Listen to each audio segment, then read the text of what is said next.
when I met Linda in person, she started to share with me, her whole experience, just the lack of support that she had received, sort of this, the wall. There was just no contact, complete unwillingness on part of the hospital to have any interaction.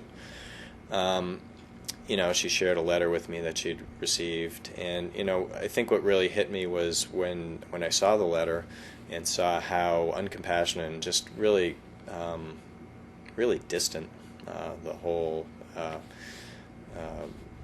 languaging was.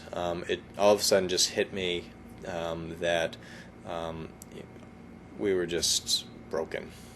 That this was just not the way to be doing things. And not only that, but that silence, that writing letters and keeping distance was actually a setup for lawsuits, because she shared with me how angry she was. She said she had never been angrier than when she got that letter. And even though I realized that it wasn't me, that I wasn't going to be sued because we had this healing, I just all of a sudden understood that this is how we get ourselves into trouble, and that's something that had to be done about it. That it was no longer about the two of us; it was bigger. And so she had been talking about creating a foundation, which turned into MITS, Medically Induced Trauma Support Services. Around the same time, part of her appreciation, and I think part of the reason that she reached out to me was her seeing that care providers are impacted by this as well. And, as I started to then reflect on how absent any kind of support was for me, and then just started to look around and just see how, bad things happen all the time and how people just get beaten down with this. It's not just that, but there's just people become cynical and people just lose their passion for what they're doing. It struck me that, there was an opportunity to do something on the care provider side, to say, we need to create a support structure, something, a service, something that's formalized to assist the care providers when these things happen. And that's when I started to really work on peer support. I wanted clinicians to be included. It couldn't be one or the other. It was all. And I wanted to make everybody aware that here a physician or a clinician is over here isolated and alone and feeling abandoned, and the patient's feeling the same way. And there's a feeling that they think they're both getting supported, and neither one of them are. So I thought, my hope was that when we did that, we could bridge people back together. I think my hope is that, Rick once put it so eloquently in front of a bunch of Harvard medical students at one point.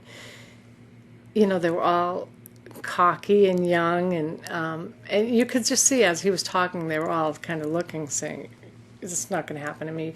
But he said the reality is, you will all have one of these incidents, maybe not to this degree, but there will be a day that there's something, and I believe it's going to happen to everybody. That's what I've learned over the years, is there hasn't been a place that I've been to that somebody doesn't have a story. Every clinician has a story. My goal is for everybody to know that these things will affect you. You're human. You're exposed to the stuff day in and day out. There will be that one case that's just going to be the one that gets to you.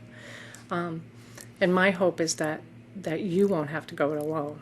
And so this idea started to emerge that maybe the best way to introduce support was to go peer-to-peer, was colleague to colleague. If we could get some physicians trained in what we called emergency, basically emotional response, based on critical incident response, that nurses to nurses, residents to residents, that we could at least start a conversation, just get people connected, just really provide what we ended up calling emotional first aid, just saying, let's just reach out.